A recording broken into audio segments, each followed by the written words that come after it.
Now I want to introduce a couple of local entrepreneurs, local business people in Orange County, and we're going to have a wonderful discussion for the next 25 or 30 minutes. Amber Bloomer is the founder and CEO of 9 Little Months, and Tim Price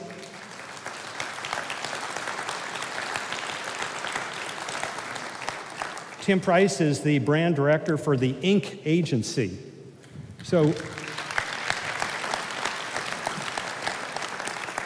let us start out. Tell us about your background. I find your background so interesting that you came from one world that is just completely different than the world you're in now. So tell us a little bit about your career arc leading to 9 Little Months. So originally, I was at a semiconductor company, believe it or not. I was with one of the fastest growing semiconductors, Broadcom Corporation. You've probably heard of them. They're in Irvine. And I was the customer service head. And in that role, I took the company, integrated about a dozen companies. And as customer service head, I integrated, improved the revenue and grew it to about $1 billion. So that was where I came from. And then I took a break and I had kids. And that was an interesting transition for me. That was a transformation. That was just a really different step. And then as I had my first child, I had a maternity wardrobe, and by the time I had my second set of my twins, and I really didn't like those clothes from the first pregnancy. So I realized that there was really a need for some cheap maternity clothes out there, and I'd become very interested in a green movement, making sure that the planet was something that was healthy. And I really wanted something else, not just being a mom. I needed some other direction.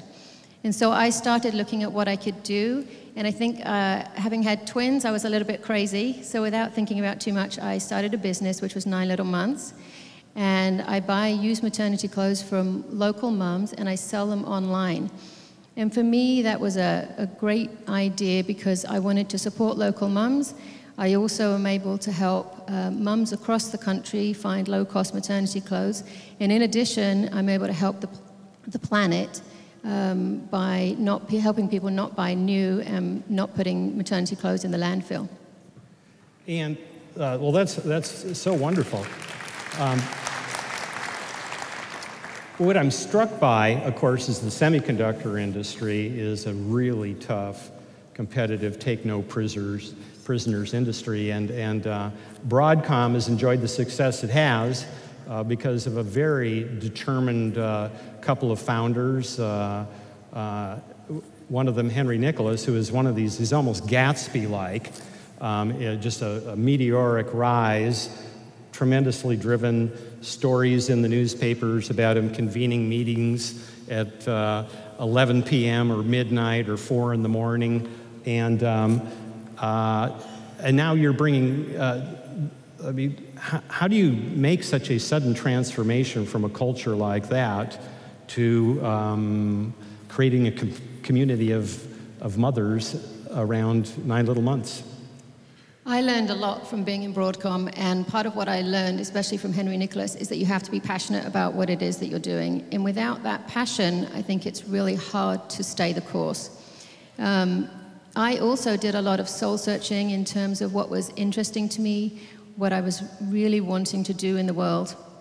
And I think that's really important. If you're going to start a business, it's about being authentic to yourself, doing something that you really, really are interested in doing. Whatever your passion is, that's really what you need to follow. And I developed a work ethic at Broadcom, as you say, that was kind of crazy. And that's given me a good work ethic because I'm able to run my family and run my business at the same time. And as you can imagine, that takes a lot of work and a lot of effort, but that's kind of where I got it from. So even though there couldn't be anything more different than the semiconductor industry and 9 Little Months, what they have in common is passion and commitment and hard work. And if you hadn't had the Broadcom experience, you may have never gotten out of the trap of the amateur. Yeah, that's true. I think being in Broadcom gave me a confidence. I realized that I was capable of a lot more than I thought I was. Having gone with the company to such heights, it was an exciting company to be working for. And the company that I have now is one that I'm very passionate about. And yeah, having been at Broadcom helped me see that that's what you need to do. Okay, well, we'll come back and look more deeply into your business, but I wanted to get to Tim. Tim, tell us about the Inc. agency and how you got there and what you do and what you did before. Sure, thanks. Hi, everyone. So Inc. Agency is a brand strategy, integrated marketing, and media and analytics firm located in Irvine. We have about 30 people on staff. We work with clients, small companies, medium, large companies, to really help them position themselves for success and growth. And that involves brand strategy, which is the process of defining who you are, what you do, how you do it, why you do it, and for whom. And it's a critical process because it can ultimately help you not only differentiate from your competitors, but also give people reasons to engage with you. You know, in today's marketplace, you can have a transaction just about anywhere. But why do we choose to engage the brands that we are fond of? And that is often through the power of storytelling. So that's a big part of what we do at Inc.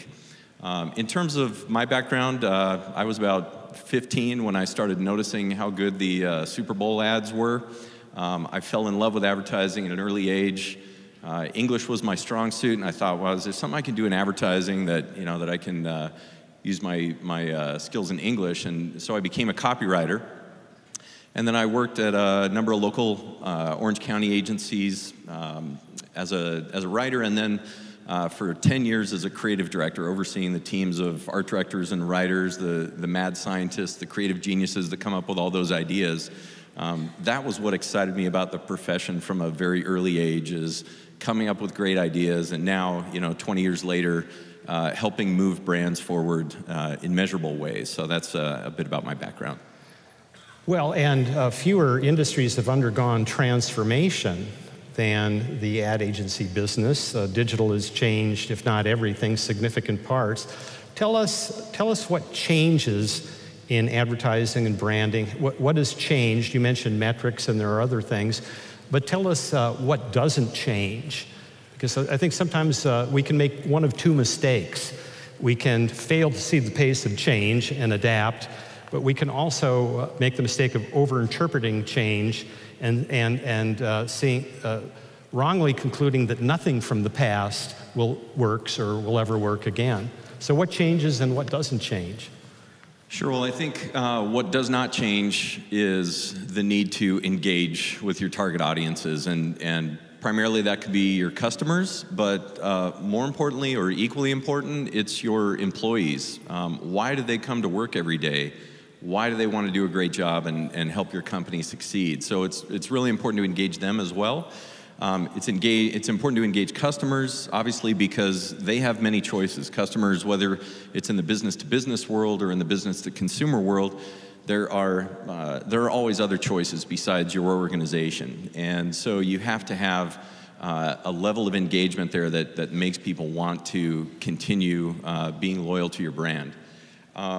Some of the things that have changed, obviously, when I got into this business, the internet was still a few years away. I still fondly remember the day that we actually got email at our office. That was fun. So social media in particular has just dramatically affected the way that we think about brands. When I got into this business, it was all about the big idea. And it still is, and you still have to have that big idea, but at the same time, you have to activate that big idea across many more touch points than ever. It's very important to engage in social media simply because in the old days, if you were a business owner and you had a brand, you were largely in control of that brand, and that's simply not true anymore. You're putting your brand out there, and other people are going to have a point of view about it. We've all gone to Yelp and read bad reviews and thought, no, I don't think I'll go to that restaurant tonight, or I don't think I'll try that handyman out. More on that later, but you know, you're not totally in control of your brand. You can simply put out there the way we define a brand is a promise of distinction. And that promise of distinction should be in place. It should not change unless business events and competitive circumstances arise that cause you to re-examine it after what is usually typically a 3 to 5 year period. But what doesn't change again is engagement. It just takes many new forms these days, and social media is largely one of those big things that's driven a sea change in our industry. Well, I want to get Amber's thoughts and then come back to you, but just to plant the seed, I'm going to challenge you on this, again, technologically correct notion that everybody should be tweeting and engaging in social media all the time, because I do believe there are risks, and I do believe that there's value in scarcity. So anyway, think about that, and we'll come back and have a little debate on that. Amber, how do you, you're a one-person operation. Do you intend to get bigger, or do you see this for now with 3 kids at home as being a lifestyle business? Yeah, for me, the business is a lifestyle business. I started the business slightly differently to maybe other people, and it's something that I'd really encourage other people to think about.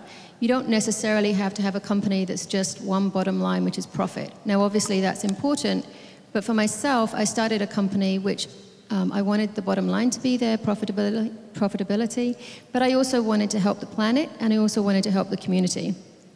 So my websites, the 2 of them, I have 9 Little Months, which sells used maternity clothes, and I have 9 Little Kidlets, which sells used kids' clothes. I designed the sites so that people could actually also donate to local charities. I designed them, obviously, to make money, and I also designed them to make sure that we were helping people. My business is very much one that wants to help people who are looking to sell clothes, people who are looking to buy clothes, and also the community around us. And I think it's important that we think about all sides of a business and not just the profitability. Now, in your business, have you taken outside capital? Do you have plans to expand or not? I currently don't have any outside capital, and that's certainly not a door that I'm closing. But right now I have young children, and so for me the business is something that I'm enjoying doing. I'm actually really enjoying the challenge of learning all the different aspects, the social media that you were talking about, the online presence that I have, and just building a website as and of itself. Well, I really think you're playing into a large trend that the internet makes possible, and that's what some people call the shared economy, Airbnb, where people now compete in their private homes selling rooms for rent on the internet, which is makes everybody a proprietor of a bed and breakfast, I guess. But it's added, particularly in high-cost areas like Manhattan, it's added a new alternative. Earlier in the week, I was in Santa Monica at a conference, and a young entrepreneur just fresh out of the Anderson School of Business at UCLA had raised quite a bit of money for used wedding dresses, because a wedding dress is a huge expense and there should be a cheaper way. Somebody should get a perfectly good wedding dress used for a couple days for not, thousands of dollars. So I think you're on to something big. Now, Tim, I said I wanted to come back here. It used to be the advertising world was both fairly simple and it had a lot of waste. John Wanamaker is the source of the quote of half the advertising budget is wasted, I just don't know which half. He was a great retailer in the city of New York in the early part of the 20th century. And now we can measure things, but we are also faced with a new challenge, and that is how do we allocate all of our finite time and our dollars across PR, events, display advertising, direct advertising, social media engagement. When a client comes to you guys and says, this is what I want to do, and I have this amount of money, sure, it's going to vary by client, but how do you go about that and find the right balance for any given client? Sure, it's a great question, and what we're talking about is go-to-market strategy. It's looking at your budget, it's looking at your business objectives, what you want to accomplish, and then what we do is we get in a room with our technology people, our PR people, our creative people, our brand strategy people, And we put the challenge on the table and talk for, sometimes hours on end about what's going to be the best way to solve this. And what comes out of that process is a go-to-market strategy that says, yes, we're going to have events, and PR is going to be a big function of it. We're going to engage through social media, of course. Maybe we're going to run some print ads. Maybe we're going to run TV. Through that process, we determine the best way to reach that target audience. It's a combination of delivering the right message at the right time, in the right way, to the right person. And you need a strategy to make that happen, of course. And so the go-to-market strategy lays out the recommendations of how we're going to do that. And then from that, a marketing calendar is the output. And it shows, visually in a spreadsheet what's happening over the course of a year, how the direct mail is going to support the events, and how social media is going to be constantly pulsed throughout the year. And then we activate that plan by creating those materials. And then really the measurement piece comes in because so much now is trackable, especially in digital. We create monthly dashboards for our clients. We create these dashboards by aggregating all the information of the marketing activity. We can look at Google Analytics and see where people are coming to on the site, how many of them are coming, which pages they're going to, which pages they're staying on the longest, whether they came from the pay-per-click campaign, whether they came from the direct mail piece. Well, let me ask you, though, is there a client, social media and Twitter and so forth would seem to be really good for a new company, an edgy brand, somebody who wanted to disrupt the status quo. But it seems to me that it's not always the best thing for a brand that's already pretty esteemed, where there's risk of damaging that esteem. And I'll give you a couple examples. The voice of the Aflac duck. The voice of the Aflac duck. This has got to be the easiest job in all of America, to be the voice of the Aflac duck. He was paid $600,000 a year. All he had to do was quack a few commercials and show up at a trade show or two, and he managed to blow that gig. And he got fired because he sent out an inappropriate tweet after the Japanese earthquake and tsunami. And it was, as inappropriate tweets go, it wasn't even that bad. But Aflac's an established brand, and they wanted no part of them after that. And the other one, an established brand in Hollywood, a brand of one, would be George Clooney. And George Clooney says, I'm not going to tweet. He says, I like to have a couple glasses of red wine at night. And tweeting while drinking is not a good thing, as been shown. So, you've really got to be committed to social media, but also understand the risks, don't you? Absolutely. It is a cost of doing business in the world today.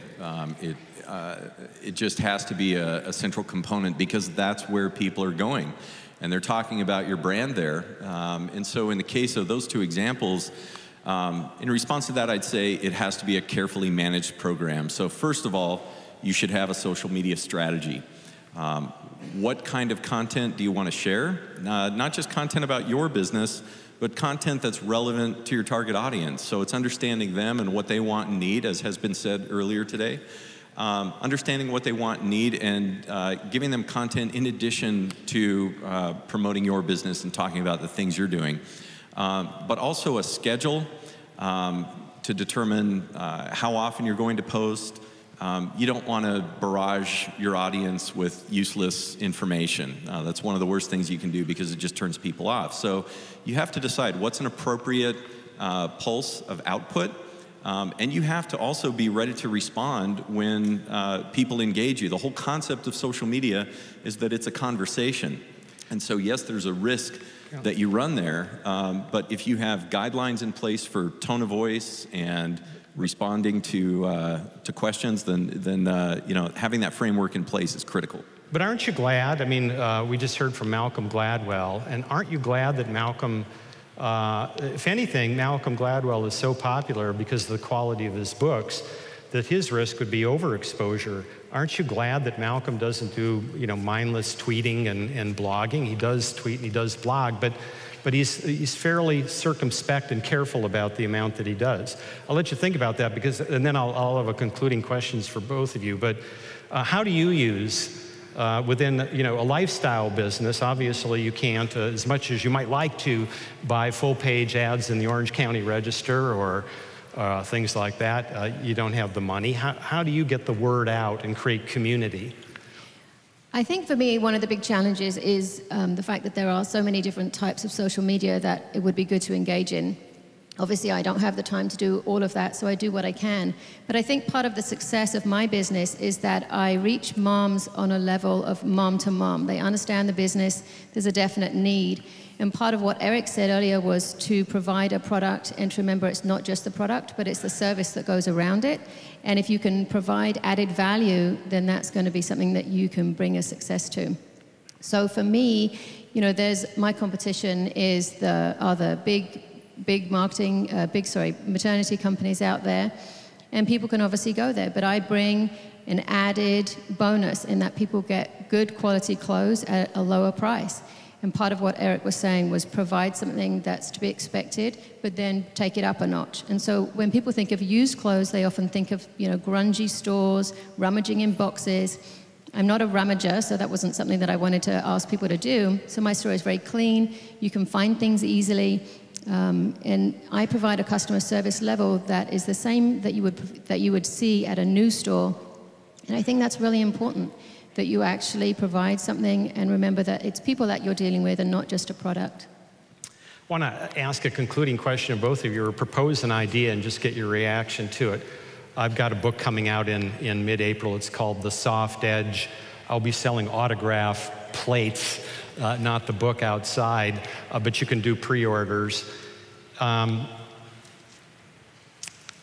I did a chapter on the value of storytelling. And one of the most profound things I learned is that with the proliferation of media and with all the noise out there, that authenticity really stands out. And one of the most authentic stories that has always stood out through history, and this gets to this point of what changes and what doesn't change. What doesn't change is people's desire for an authentic story. And so I want to propose the idea of the hero's journey.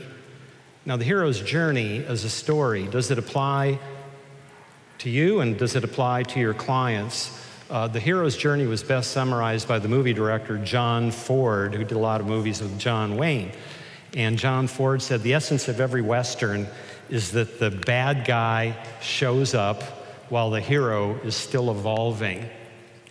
And the problem I've found being in media is that all of you in business have that story. All of you entrepreneurs, all of you managers have that story, and you're so darn reluctant to share it.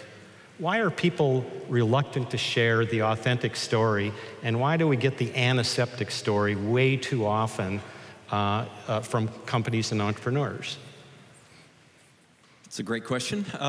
So I think the way I think about that is that in corporate America, typically the larger the company is, the more cautious it has to be, and rightly so. But that leads to some watered down stories and sometimes some inauthentic stories. And so I think, if I can leave you with one thought for today, it is the importance of defining an authentic story for your business. Really peel the onion back a couple of layers, and it's not about the market opportunity, and it's not about, every business exists to make a profit, sure, but one of the things I admire about Amber is that, there's a sense of purpose to her business. And so I would say find the sense of purpose as it relates to you. I don't believe in coincidences. And the fact that we're at the place where Pastor Rick Warren wrote the book, The Purpose-Driven Life, I would challenge you to say that applies to business as well. And maybe your business exists to help moms through a magical time in their life and make it easier. Maybe your sense of purpose, I think Eric used the dry cleaner example. Their sense of purpose is not to deliver clean clothes, it's to help people look their best and feel great, right? So you can peel the onion back a couple of layers, find that sense of purpose, and tell an authentic story. And I think if you embrace transformation from a positive standpoint and use it as an opportunity to create a better version of yourself, you can use those weapons of the Spirit that Malcolm alluded to earlier. I found that really inspiring: imagination, courage, and faith. I think you can take those three principles and craft your own sense of purpose and tell an authentic story, because whether you're a small business, medium-sized business, large business, an authentic story will help you differentiate from your competition, and it will help you shape the experience that you want to provide your audience rather than just selling a product. That's really superior advice, Tim. I mean, that's the thing that doesn't change. In fact, it paradoxically becomes more important the more crowded the marketplace becomes, the more confusing the economy becomes, the more that media proliferates, is that the story of authentic purpose involving real people sweating out real problems is an eternally appealing one. And Amber, you're not only embarked on your own hero's journey, but the people that you're inviting into your community are a part of that hero's journey. What say you? I think as an entrepreneur, we all have to remember that we need to search for our own authenticity. It's really important that we look inside ourselves and understand who we are and what drives us. And it's not until we do that that we can really find a sense of authenticity for ourselves. I think we look at other people and think that we can't do that, we can't be that. And I think that if you find an authenticity in yourself, then that's something that you can achieve. And I think it's important that we remember that. And in fact, one of the things that I'm on the like to announce is that I'm going to be starting workshops for women to look at who they are and try and find themselves, try and find that lost mojo that sometimes happens when you're a mom. So I actually have a booth outside. If anyone wants to sign up, there's a raffle there. You can win a free workshop. And I think it's important that we do that, to find ourselves and find out where our authenticity lies.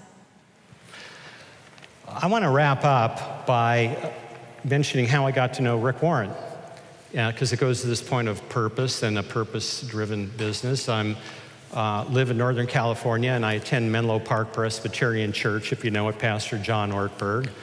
And my wife was on session.